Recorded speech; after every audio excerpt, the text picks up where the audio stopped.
Assalamualaikum everyone. First of all, I'd like to give a short description about myself. This is Instructor Dr. Hafizur Rahman Kajol, a trainer of English. Dear guys, আজকের ক্লাসে আমরা শিখে নেব আমাদের যে চলমান ক্লাসটা সেটা হচ্ছে ভার্ব ইন ডিটেলস, অর্থাৎ ভার্বের 14 গোষ্ঠী উদ্ধার। আজকের ক্লাসে আমরা যেটা শিখব সেটা হচ্ছে মুডালস অর মুডাল অক্সিলারিজ। মুডাল এবং মুডাল অক্সিলারিজ সংখ্যা কিন্তু আমরা ইতিমধ্যে বোর্ডে লিখে দিয়েছি। 18টা মোট হচ্ছে মুডালস এবং মুডালস অক্সিলারিজ আছে, যেমন can, could, may, might, shall, should, will, would, ought to, have to, use to, be going to, must, need, dare, had better, would rather. এগুলো এই মোট 18টা হচ্ছে মুডালস অথবা মুডাল অক্সিলারি। এখানে আমরা আজকের ক্লাসে আমরা শিখে নেব কিছু মুডালের ব্যবহার, সেগুলো কোথায় বসে, কিভাবে ব্যবহার করতে হয় সে সম্পর্কে আমরা আজকের ক্লাসে জানবো। প্রথমে আমাদের এখানে আছে ক্যান। ক্যান সাধারণত ব্যবহার হচ্ছে পারা অর্থে, অর্থাৎ সাবজেক্টের কোনো সামর্থ্য বোঝালে বা সাবজেক্ট কোনো কিছু করতে পারে এরকম ক্ষেত্রে আমরা ব্যবহার করি ক্যান। যেমন আই ক্যান সুইম, আমি সাঁতার কাটতে পারি। I can speak in English, আমি ইংলিশে কথা বলতে পারি। আই ক্যান ডু ইট, আমি এটা করতে পারি। এ ধরনের ক্ষেত্রে আমরা সাধারণত ক্যান ব্যবহার করে থাকি, অর্থাৎ ক্যান দিয়ে কোনো সামর্থ্য বা সাবজেক্টের কোনো ক্ষমতা বোঝায়। যেমন দ্য গার্ল ক্যান ডান্স, মেয়েটি নাচতে পারে, তাহলে সে এটা যে তার সামর্থ্য, তার নাচ করার সামর্থ্য আছে, ক্ষমতা আছে, সেটা কিন্তু ক্যান দিয়ে বোঝাচ্ছে। অর্থাৎ ক্যান দিয়ে কিন্তু এ ধরনেরই সবসময় বোঝায়। আরও কিছু উদাহরণ, যেমন আমরা ক্যান দিয়ে কিন্তু আরেকটা কাজ করি, সেটা হচ্ছে আমরা কোনো অনুমতি বা জিজ্ঞাসাও করি। ঠিক আছে, ক্যান দিয়ে কিন্তু আমরা কোনো অনুমতি প্রার্থনা করি বা জিজ্ঞাসাও করি। সেক্ষেত্রেও কিন্তু আমরা কিভাবে ক্যানটা ব্যবহার করি, যেমন can I have your name, আমি কি তোমার নামটা জানতে পারি? হ্যাঁ, অনুমতি চাওয়া, তাই না? ক্যান আই হেল্প ইউ, আমি কি তোমাকে সাহায্য করতে পারি? হ্যাঁ, অনেকগুলো উদাহরণ কিন্তু আমি দিলাম ক্যান দিয়ে। তাইলে ক্যান, যেটা এখানে মনে রাখার বিষয় সেটা হচ্ছে কি, যে ক্যান অর্থ পারা, সাবজেক্টের অর্থাৎ কর্তার সামর্থ্য বোঝাতে আমরা ক্যান ব্যবহার করি, বা কর্তার সক্ষমতা বোঝাতে আমরা ক্যান ব্যবহার করি। যখন কর্তার অসমর্থ বা অক্ষমতা বোঝায় তখন আমরা ক্যান নট ব্যবহার করি। যেমন আমি সাঁতার কাটতে পারি না, হ্যাঁ, আই কান্ট সুইম। অথবা আমি নদীতে সাঁতার কাটতে পারি না, I can't swim in the river. আমি মোটর সাইকেল চালাতে পারি না, I can't drive a motor bike, আমি মোটর সাইকেল চালাতে পারি না। সে কার গাড়ি চালাতে পারে না, হি কান্ট ড্রাইভ আ কার, তাই না? মেয়েটি রান্না করতে পারে না, দ্য গার্ল কান্ট কুক, তাই না? এ ধরনের। তাহলে অসমর্থ বুঝালে বা অক্ষমতা বুঝালে আমরা সেক্ষেত্রে কি ব্যবহার করি? Can not. আর যদি সামর্থ্য বা ক্ষমতা বোঝাই তাহলে আমরা ব্যবহার করি ক্যান। আর কোন ক্ষেত্রে ব্যবহার করা যায়? যদি কোনো কিছু অনুমতি নেওয়ার দরকার হয় বা জিজ্ঞাসা করার দরকার হয়, সেক্ষেত্রেও আমরা কিন্তু ক্যান ব্যবহার করতে পারি। যেমন can I help you, can I help you. আবার আমরা বলতে পারি কি, can I have your name, এভাবে কিন্তু আমরা বলতে পারি। তাইলে আমরা ক্যান কিন্তু এই সমস্ত ক্ষেত্রগুলি ব্যবহার করতে পারি। সবাই কি ক্লিয়ার? তারপরে কুড ব্যবহার করি কোথায়? কুড হইল ক্যানের পাস্ট ফর্ম। ক্যানের পাস্ট ফর্ম হচ্ছে কুড। কুড হচ্ছে ক্যানের পাস্ট ফর্ম, অর্থাৎ কর্তা বা সাবজেক্ট অতিথি কোনো কিছু করতে পারতো এমন অর্থ প্রকাশ করতে হচ্ছে কুড ব্যবহার করা হয়। আগে পারতো, যেমন তুমি আসতে পারতে, ইউ কুড কাম, তুমি তো এখানে আসতে পারতে, ইউ কুড কাম হিয়ার, তুমি এখানে আসতে পারতে। হ্যাঁ, সে আগে ইংরেজিতে কথা বলতে পারত, he could speak in English, তাই না? সে ইংরেজিতে কথা বলতে পারত, তাই না? তাইলে এরকম পারত অর্থে কিন্তু আমরা কি ব্যবহার করি? কুড ব্যবহার করি। অর্থাৎ অতীতের ক্ষমতা বা সম্ভাবনা প্রকাশ করার জন্য কি করি? আমরা কুড ব্যবহার করি। কুডকে কিন্তু আমরা জিজ্ঞাসা করার জন্য কিন্তু ব্যবহার করি, তাই না? যেমন কিভাবে, could you give me your hand, could you give me your hand. তুমি কি আমাকে সাহায্য করতে পারো, বা আপনি কি আমাকে সাহায্য করবেন? Could you give me your hand, তাই না? আমরা এভাবে বলতে পারি could you sit beside me, তুমি কি আমার পাশে বসবা? Could you sit beside me, তুমি কি আমার পাশে বসবা? হ্যাঁ, could you please help me, তুমি কি আমাকে সাহায্য করবা, তাই না? এ ধরনের ক্ষেত্রেও কিন্তু আমরা কি ব্যবহার করি? কুড ব্যবহার করি, তাই না? এগুলো অনুরোধের ভাষা হিসেবে ব্যবহার হয়। আবার হচ্ছে পাস্ট ফর্মে, অর্থাৎ ক্যানের পাস্টের ক্ষেত্রে আমরা বলতে পারি কি? আই কুড ওয়াক ফাস্ট, আমি কি দ্রুত হাঁটতে পারতাম। সে গাছে উঠতে পারতো, he could climb a tree, he could climb a tree, তাই না? সে গাছে উঠতে পারতো। তারপরে কি বলতে পারি? ছেলেটি পত্র লিখতে পারতো বা মেসেজ লিখতে পারতো, দ্য বয় কুড কি? The boy could write a message. হ্যাঁ, ছেলেটি মেসেজ লিখতে পারতো, কিন্তু এখন আর পারে না, আঙুল কেটে গিয়েছে। হ্যাঁ, আঙুল ব্যবহার করতে পারে না, এই জন্য আর মেসেজ লিখতে পারে না। তার মানে আগের কথাগুলো আমরা বলছি অতীতকালে। তাইলে কেন হচ্ছে সামর্থ্য এবং অসামর্থ্য প্রকাশ করে, কুডও সামর্থ্য এবং অসামর্থ্য প্রকাশ করে। পার্থক্যটা কেন হচ্ছে কি বলে অনুরোধের ভাষা হিসাবে ব্যবহার করা হয়, কুডও অনুরোধের ভাষা হিসাবে ব্যবহার করা হয়। কিন্তু পার্থক্যটা কি? ক্যানটা হচ্ছে বর্তমানে, কুডটা অতীতে, তাই না? এরকম। আবার হচ্ছে যখন হচ্ছে জিজ্ঞাসা সূচক বাক্যে ক্যান কুড ব্যবহার করা হয়, তখন বর্তমান অতীত অত দেখা হয় না, প্রত্যেকটাই অনুরোধের ভাষা হিসেবে ব্যবহার হয়। যেমন আমরা এখানে যে কথাটা বললাম, could you sit beside me, তুমি কি আমার পাশে বসবা? এটা তো আর অতীতের কিছু নাই, তাই না? তুমি কি আমার কাছে বসবা? Could you sit beside me, could you help me, তুমি কি আমাকে সাহায্য করবা? Could you give me a hand, তুমি কি আমাকে একটু সাহায্যের হাত বাড়িয়ে দিবা, সাহায্য করবা? তাইলে এগুলো তো আর হচ্ছে অতীতকালের কোনো কিছু আসছে না, তাই না? এভাবে। তারপরে কি? মেয়ে, ঠিক আছে? মেয়ে অর্থ কি? মেয়ে অর্থ কিন্তু পারা, ঠিক আছে? মেয়ে ব্যবহার হয় ভবিষ্যৎকালের সম্ভাবনা বোঝাতে। কি বোঝাতে? ভবিষ্যৎকালের সম্ভাবনা বোঝাতে। এখানে আছে মে মাইট, তাই না? মে আর মাইট এরা কিন্তু কোন ক্ষেত্রে ব্যবহার করা হয়? ভবিষ্যৎকালের সম্ভাবনা বোঝাতে। এখানে একটা মজার বিষয় সেটা হচ্ছে মেয়ের অর্থ কিন্তু পারা, তবে ক্যানের মতো সক্রিয়ভাবে পারা নাই। কিন্তু ক্যান যেমন সামর্থ্য বোঝায়, এরকম কিন্তু মেয়ে কিন্তু এরকম সক্রিয়ভাবে পারা নাই। মেয়ের যে পারাটা সেটা হচ্ছে সম্ভাবনা পারা। যেমন আজ বৃষ্টি হতে পারে, এটা তার কোনো সামর্থ্য নাই, মানে সম্ভাবনা। হ্যাঁ, রিনা কাল আমাদের বাড়ি আসতে পারে, এটা সম্ভাবনা। আমি আগামীকাল তোমাদের বাড়ি যেতে পারি, এটা একটা সম্ভাবনা, বোঝো না? এরকম সম্ভাবনার ক্ষেত্রে আমরা ব্যবহার করি কি? মে। যেমন আমি আগামীকাল আসতে পারি, I may come tomorrow, I may come tomorrow, আমি আগামীকাল আসতে পারি, তাই না?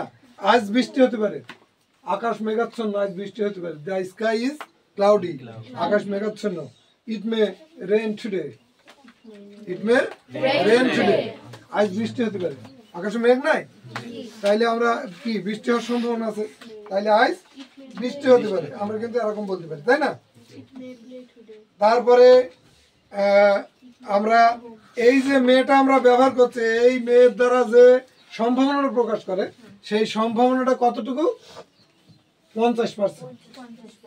সম্ভাবনা 50%। তোমরা কিন্তু খাতায় কেউ নোট করছো না, আমি যেগুলো বলছি এই জিনিসগুলো তো তুমি নোট করবা। ক্যান, কুডি, কি তাই ব্যাপার কোনো নোট করছো না, শুধু শুনেই যাচ্ছ, মনে রাখতে পারবো তো? ঠিক আছে, হ্যাঁ, এভাবে নোট করতে হবে। তাহলে মেয়ে দ্বারা যে সম্ভাবনাটা বোঝায়, এই সম্ভাবনা কতটুকু সম্ভাবনা? 100 ভাগের মধ্যে 50 ভাগ, 50%। সম্ভাবনাটা কত পার্সেন্ট? 50% সম্ভাবনা। অর্থাৎ ইট মে রেইন টুডে, আজকে 50% বৃষ্টি হওয়ার সম্ভাবনা আছে, মানে এই ধরনের। হ্যাঁ, আজকে যে বৃষ্টি হওয়ার সম্ভাবনা আছে, সেই সম্ভাবনা কত পার্সেন্ট? 50%, তাই না? এখন আমরা এরপরে আছে কি? মেয়ের পরে মাইট। মাইট অর্থ কি? মেয়ের চেয়ে কম সম্ভাবনা প্রকাশ করতে আমরা ব্যবহার করি মাইট। মেয়ের চেয়ে কম সম্ভাবনা প্রকাশ করতে আমরা ব্যবহার করি মাইট। মেয়ের পাস্ট ফর্ম কি? মাইট। মেয়ের কিন্তু পাস্ট ফর্ম মাইট। তাইলে এখানে আমরা যেমন সে আগামীকাল আসতে পারে, কিন্তু মেয়ের থেকে সম্ভাবনা কম, সে আগামীকাল আসতে পারে। যদি বলি হি মে কাম টুমরো, সে আগামীকাল আসতে পারে, আসার সম্ভাবনা 50%। কিন্তু যদি বলি হি মাইট কাম টুমরো, আসার সম্ভাবনা মাত্র 30%। এটা দিয়েও সম্ভাবনা বোঝায়, কিন্তু এর কম সম্ভাবনা বোঝায়। অর্থাৎ মেয়ের থেকে কম সম্ভাবনা প্রকাশ করতে তখন আমরা ব্যবহার করি কি, মাইট ব্যবহার করি। অর্থাৎ মেয়েকে আমরা 50% আর মাইটকে আমরা হচ্ছে 30% সম্ভাবনা হিসেবে ব্যবহার করি। তারপর আমি তাকে সাহায্য করতে পারি, আই মাইট হেল্প হিম, সাহায্য করতে পারি মানে 30% সম্ভাবনা। কিন্তু আমি যদি বলি আই মে হেল্প হিম, তাইলে 50%, 50% সাহায্য করার সম্ভাবনা, তাই না? তাহলে মাইট দ্বারা শতকরা 30% সম্ভাবনা প্রকাশ করা বোঝায়। ঠিক আছে? তাহলে এই দুটো দিয়েই কিন্তু কি বোঝাচ্ছে, সম্ভাবনা বোঝাচ্ছে। মেয়ে আরেকটা জায়গায় ব্যবহার করা হয়। কোন জায়গায় ব্যবহার করা হয়? অপটেটিভ সেন্টেন্সের হচ্ছে সেন্টেন্স শুরু করতে মেয়ে ব্যবহার করে। অপটেটিভ সেন্টেন্স অর্থাৎ তোমাকে যখন আমি তোমাকে কোনো কিছু কামনা করি, যেমন তুমি দীর্ঘজীবী হও, মেউ কি, মেউ তুমি দীর্ঘজীবী হও, ইংরেজি কি, মেউ লিভ লং, তুমি দীর্ঘজীবী হও, তাই না? আল্লাহ তোমাকে মঙ্গল করুক, মে আল্লাহ ব্লেস ইউ, আল্লাহ তোমাকে মঙ্গল করুক। এই যে কামনা করছি, হ্যাঁ, এই কামনা করলেই সেটা অপটেটিভ সেন্টেন্স হয়। কামনা, বাসনা এই ধরনের বুঝাইলে আমরা অপটেটিভ সেন্টেন্স কি ব্যবহার করি, মে, অর্থাৎ স্টার্টার হিসাবে, সূচনাবোধক শব্দ হিসাবে, তাই না? স্টার্টিং কি ওয়ার্ড অথবা স্টার্টার হিসাবে আমরা মে ব্যবহার করতে পারি। May Allah give you eternal peace, may Allah give you eternal peace, Allah তোমাকে কি করুক, আল্লাহ তোমাকে অনন্ত শান্তি দান করুক, চির শান্তি দান করুক। ইটারনাল পেস, অনন্ত শান্তি, চির শান্তি। মানুষ মরে গেলে আরো বলি, হ্যাঁ, যে আল্লাহ তাকে, হ্যাঁ, চির শান্তি দান করুক, অনন্ত শান্তি দান করুক, তাই না? তাইলে মে Allah give you eternal peace, Allah তোমাকে অনন্ত শান্তি দান করুক বা চির শান্তি দান করুক। অর্থাৎ স্টার্টার হিসাবেও কিন্তু আমরা মে ব্যবহার করি। May Allah bless you, may Allah help you, তাই না? এ ধরনের আমরা বলি না, মে ইউ বি হ্যাপি, তুমি সুখে থেকো, সুখে হও, এরকম বলি না। এই ক্ষেত্রে আমরা কি ব্যবহার করি, মে। তাইলে স্টার্টার হিসাবেও কিন্তু আমরা মে ব্যবহার করছি। তারপরে কি আছে, শ্যাল, তাই না? শ্যাল আমরা কখন ব্যবহার করি? ভবিষ্যতের কোনো কাজ ঘটবে এরূপ বোঝাতে আমরা ফার্স্ট পার্সনের সাথে শ্যাল ব্যবহার করি, তাই না? বে, বো, বা, বেন, অর্থাৎ বেস ফর্মের আগে আমরা শ্যাল ব্যবহার করি, তাই না? তাইলে শ্যালকে আমরা ফিউচার টেন্সের সাহায্যকারী ভার্ব হিসেবে আমরা ব্যবহার করি। যেমন আমি আগামীকাল তোমার সাথে দেখা করব, তাই না?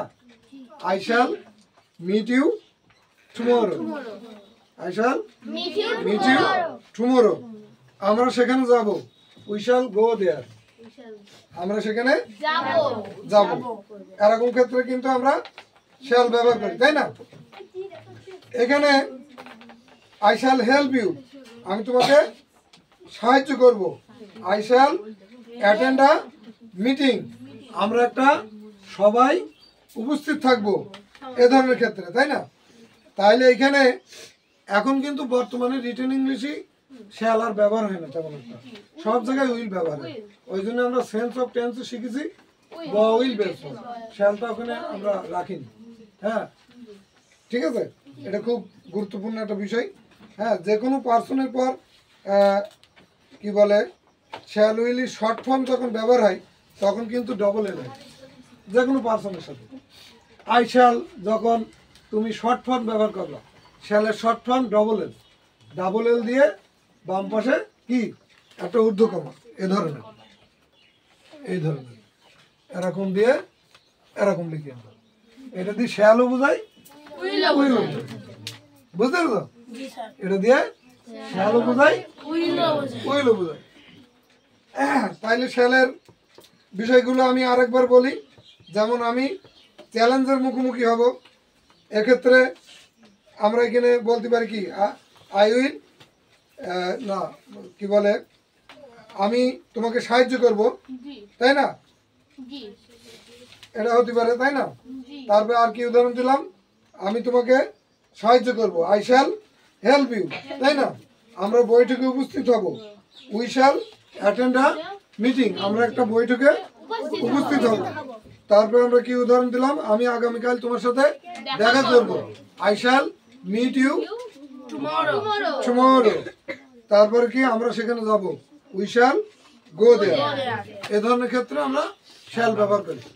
তারপরে শুডটা কোথায় ব্যবহার করি? শুড ব্যবহার করি উচিত অর্থে। কোথায় ব্যবহার করি?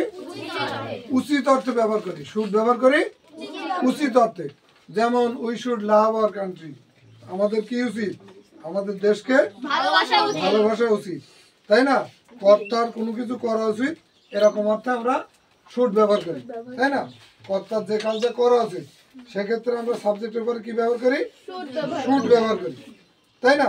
You should read the book attentively, তোমার মনোযোগ সহকারে বইটা পড়া উচিত, তাই না? এরকম উচিত অর্থে আমরা কি ব্যবহার করি? শুড ব্যবহার করি। তারপরে আরো কটা উদাহরণ, যেমন তোমার উচিত ইংরেজি শেখা, ইউ শুড লার্ন ইংলিশ, তোমার ইংরেজি শেখা উচিত, ইউ শুড লার্ন ইংলিশ। তারপরে কি, তার উচিত পরিবারের সাহায্য করা, he should help the family, তার উচিত গরিবদের সাহায্য করা, he should help the poor, তাই না? এরকম আমাদের উচিত দেশকে ভালোবাসা, we should love our country, আমাদের উচিত দেশকে ভালোবাসা, we should love our country, তাই না? এরকম। হ্যাঁ, আমাদের উচিত আরেকটা কি উচিত? আমাদের উচিত আমাদের জীবনকে ভালোবাসা, হ্যাঁ, we should love our life, আমাদের উচিত আমাদের জীবনকে ভালোবাসা, এই ধরনের, তাই না? আমাদের প্রাকৃতিক সৌন্দর্যকে উপভোগ করা উচিত, কারণ এটা আল্লাহর নিয়ামত। প্রাকৃতিক সৌন্দর্যকে উপভোগ করা উচিত, we should enjoy the natural beauty, আমাদের প্রাকৃতিক সৌন্দর্যকে উপভোগ করা উচিত, we should enjoy the natural beauty, তাই না? এইভাবে এরকম আমরা উচিত অর্থে শুড ব্যবহার করি, তাই না? তারপরে আছে কি, উইল। উইল আছে না? উইল কোন জায়গায় আমরা ব্যবহার করি? উইল সাহায্যকারী ভার্ব হিসাবে আমরা কি বলে ফিউচার টেন্স আমরা ব্যবহার করি, তাই না? এবং বর্তমানে এটা ফিউচার টেন্সই শ্যাল প্রায় বাদ চলে গেছে, আমরা সব জায়গায় উইল ব্যবহার করি। হ্যাঁ, তারপরেও যদি শ্যাল উইল দুটি ব্যবহার করতে চাই তাহলে সেকেন্ড পার্সনে এবং থার্ড পার্সনে আমরা ব্যবহার করি উইল। হ্যাঁ, যেমন বে, বো, বেন, যেমন সে আসবে, হি উইল কাম, তিনি আসবেন বা তিনি যাবেন, হি উইল গো, তাই না? হি উইল গো, তাই না? আমি আগামীকাল জাপানে যাব, I will go to Japan tomorrow, I will go to Japan tomorrow, আমি আগামীকাল জাপানে যাব। এরকম ক্ষেত্রে আমরা কি ব্যবহার করি? উইল ব্যবহার করি, তাই না? তারপরে আর একটা কি আছে আমাদের এখানে? উড আছে, তাই না? উডকে আমরা কোথায় ব্যবহার করি? উড ব্যবহার করি ভদ্রতা, নম্রতা প্রকাশের জন্য আমরা উড ব্যবহার করি। কৃষির ক্ষেত্রে উড ব্যবহার করি ভদ্রতা, নম্রতা প্রকাশের জন্য আমরা উড ব্যবহার করি। আর একটা কোথায় ব্যবহার করি? উইলির পাস্ট ফর্ম হিসেবে, উইলির পাস্ট ফর্ম হিসেবেও আমরা উড ব্যবহার করি। উইলির পাস্ট ফর্ম হিসেবে কোথায় উড ব্যবহার করি? অতীতকালের অভ্যাস বোঝাতে, অতীতকালের অভ্যাস বোঝাতে, ঠিক আছে? অতীতকালের অভ্যাস বোঝাতে, যেমন আমি পদ্মার ধারে হাঁটতাম বা বেড়াতাম, I would walk by the Padma, আমি পদ্মার ধারে হাঁটতাম। এক সময় আমি যখন রাজশাহী লেখাপড়া করতাম তখন আমি পদ্মার ধারে হাঁটতাম, তাহলে এটা অতীতকালের একটা অভ্যাস, আমার অভ্যাস ছিল পদ্মার ধারে হাঁটা, তাহলে I would walk by the Padma, আমি পদ্মার ধারে হাঁটতাম। আমি প্রত্যেক সে রাত্রে চুরি করত, হ্যাঁ, দিনের বেলায় সে চুরি করতো না, রাত্রি সুযোগ পেলেই সে, তার একটা অভ্যাস চুরি করতো, সে রাত্রে চুরি করতো। তাহলে he would steal at night, STEL, steal মানে চুরি করা, he would steal at night, সে রাত্রে চুরি করতো, তাই না?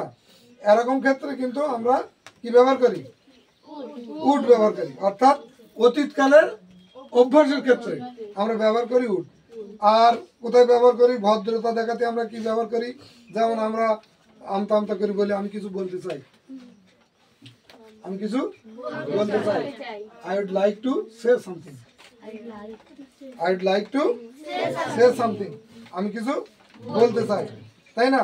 আমি আপনার অনুষ্ঠানে উপস্থিত হতে চাই, I would like to attend your programme, আমি আপনার অনুষ্ঠানে উপস্থিত হতে চাই, I would like to attend your programme. এগুলো ভদ্রভাবে বলা, ঠিক আছে? ভদ্রভাবে বলা। ভদ্রভাবে আমি যদি কোনো কিছু কি বলে কি করি, তোমার ভদ্রতার সাথে যদি কিছু চাই, তাও কিন্তু ব্যবহার করতে হবে। যেমন কিভাবে ব্যবহার করতে হবে, would you give me the pen please, would you give me the pen please, আমাকে কি এই কলমটা দিবেন, একটু ভদ্র উচিত চাও, would you give me the pen please, ঠিক আছে? Give me the pen please, এটা কিন্তু ভদ্রতা না, would you give me the pen please, ঠিক আছে? ঠিক আছে, would you give me your address, ঠিক আছে? আপনার ঠিকানাটা কি আমাকে দেবেন, ভদ্রভাবে, ঠিক আছে? তারপরে উড ইউ হেল্প মি, আপনি কি আমাকে একটু সাহায্য করবেন, হ্যাঁ, would you give me a hand, আপনি কি একটু আমাকে সাহায্যের হাত ধরবেন, একটু সাহায্য করবেন, ভদ্রভাবে বলো। এরকম ভদ্র উচিত ভাবে বলতে আমরা কি করি, আবার যা এখানে একটা অজানা বিষয় আছে, এটা একটু জেনে নেওয়া ভালো। যেমন মানে সে কিছু মনে করবে কিনা, ঠিক আছে? তুমি কি আমার সাথে বেড়াতে যেতে কিছু মনে করবা, হ্যাঁ, আপনি কি আমার সাথে যাবেন, হ্যাঁ, আপনি কি আমার সাথে এখন এখানে থাকবেন, ভদ্রভাবে, ভদ্রভাবে জানতে চাও সে কিছু মনে করবে কিনা। এরকম ক্ষেত্রে আমরা হচ্ছে উড ইউ মাইন্ড ব্যবহার করি। কি ব্যবহার করি, আপনি কি এক কাপ চা খেতে আপত্তি করবেন, would you mind giving me a cup of tea, would you mind having a cup of tea, would you mind having a cup of tea, বুঝতে পেরেছো? এরকম হচ্ছে কোনো কিছু সে মনে করবে কিনা এরকম জানার জন্য আমরা জিজ্ঞাসা করি, বলি উড ইউ মাইন্ড, তাই না? Would you mind closing the door, would you mind closing the window, would you mind accompany me, তুমি আমার সঙ্গ দিতে কি কিছু মনে করবা, would you mind accompanying me, would you mind accompanying me, ঠিক আছে? অ্যাকম্পানি মানে সঙ্গ, হ্যাঁ, would you mind accompanying me. এখানে একটা বিষয় আছে, উড ইউ মাইন্ড পরে সবসময় আইন যায়, কিন্তু would you mind doing it, তুমি কি এটা করতে কিছু মনে করবা, would you mind doing it, তাই না? তারপর আছে কি 9 নম্বর, অট টু।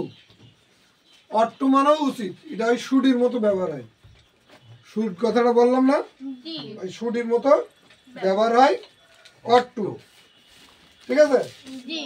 আমাদের দেশকে ভালোবাসা উচিত, we ought to love our country, we ought to love our country, আমাদের দেশকে আমাদেরকে ভালোবাসা উচিত, we ought to love our country, তাই না? তারপর আমরা কোন জায়গায় ব্যবহার করতে পারি অট টু, অট টু আর কোথায় ব্যবহার করতে পারি অট টু, যেমন he ought to avoid by his parents, তাকে তার বাবাকে মান্য করা উচিত, he ought to avoid by his parents, তাই না? আমাদের উচিত কি শহীদদের সঠিক মূল্যায়ন করা বা সম্মান করা, উই অট টু কি রেসপেক্ট আওয়ার মার্টার্স, তাই না? আমাদের শহীদদের সম্মান করা উচিত, we should respect our martyrs, অথবা we ought to respect our martyrs, শহীদদের কি সম্মান করা আমাদের উচিত, তাই না? এরকম অট টু আমরা ব্যবহার করি এই সমস্ত ক্ষেত্রে। তাইলে আমরা অট টু পর্যন্ত, অর্থাৎ এখানে 18টা মোডাল অক্সিলারিজ আছে, 18টা ভিতরে আমরা 9টা মডেল অক্সিলারিজ হচ্ছে শিখে নিলাম, তাই না? এই 9টা মডেল অক্সিলারিজ আমরা তোমাদের ইয়ে করবো, কি বলে, তোমাদের এখান থেকে বাড়ির কাজ দেবো, ঠিক আছে? বাড়ির কাজগুলো তোমরা করে নিয়ে আসবা। হ্যাঁ, লেখো, এখন লেখো, 1 নম্বর লেখো।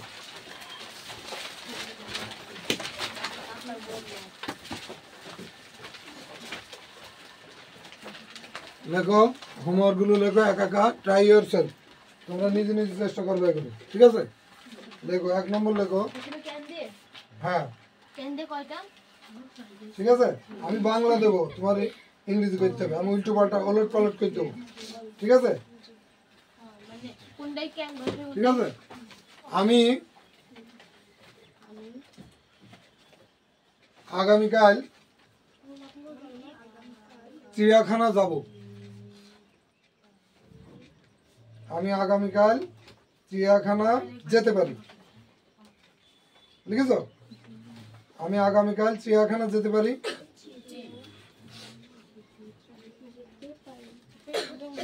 হয়েছে? তারপর লেখো, সে একটানা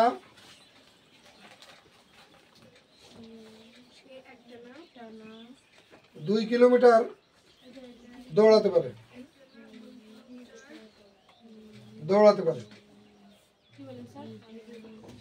সে একটানা 2 কিলোমিটার দৌড়াতে পারে।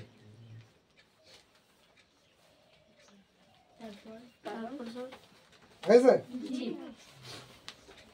তিনি গাড়িতে আসতে পারতেন।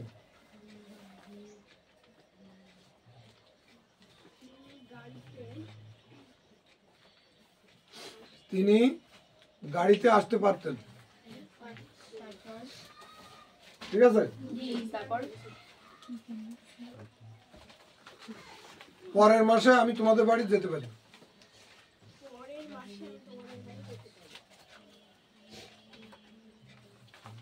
পরের মাসে আমি তোমাদের বাড়ি যেতে পারি।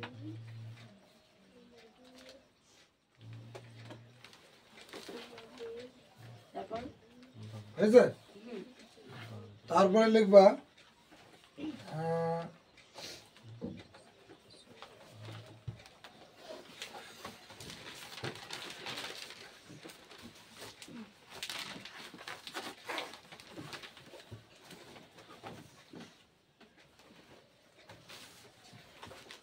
আল্লাহ তোমাদেরকে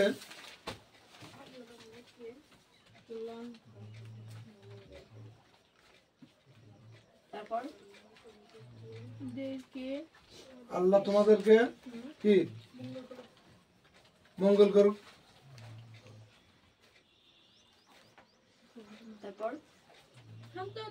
হয়েছে? তারপরে কি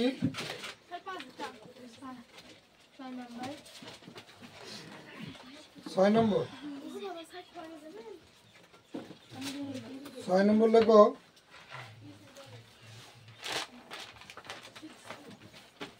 আমি আজ সেখানে যেতে পারি।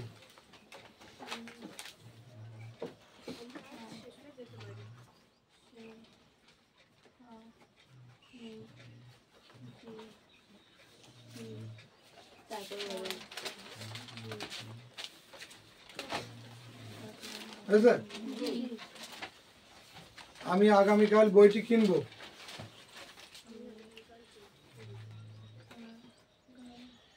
হয়েছে?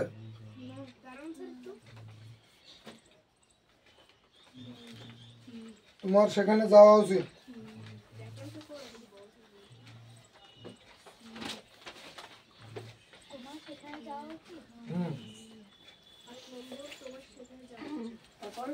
হয়েছে?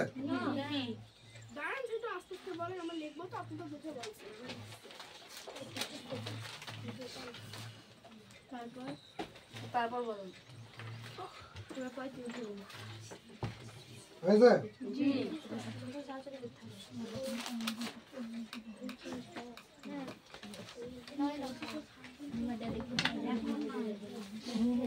একটা নতুন সমস্যা তৈরি হতে পারে।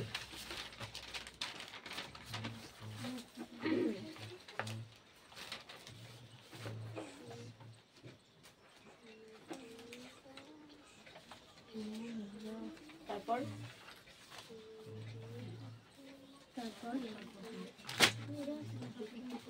স্কুলে যাওয়ার রাস্তাটা কোন দিকে, কি স্কুলে যাওয়ার রাস্তাটা কি আমাকে বলবেন? স্কুলে যাওয়ার রাস্তাটা কি আমাকে বলবেন?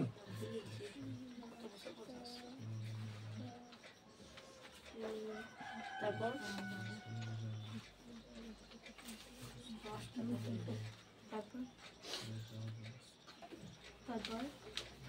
আমাদের উচিত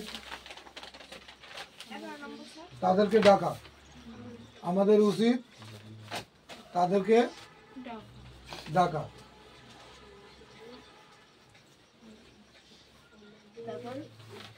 আশা করি ভিডিওটা আপনাদের ভালো লেগেছে। So dear viewer, please do like, comment, share and subscribe, and if I make any mistake I beg your pardon cordially. Thanks a million. Allah Hafiz. Bye. By.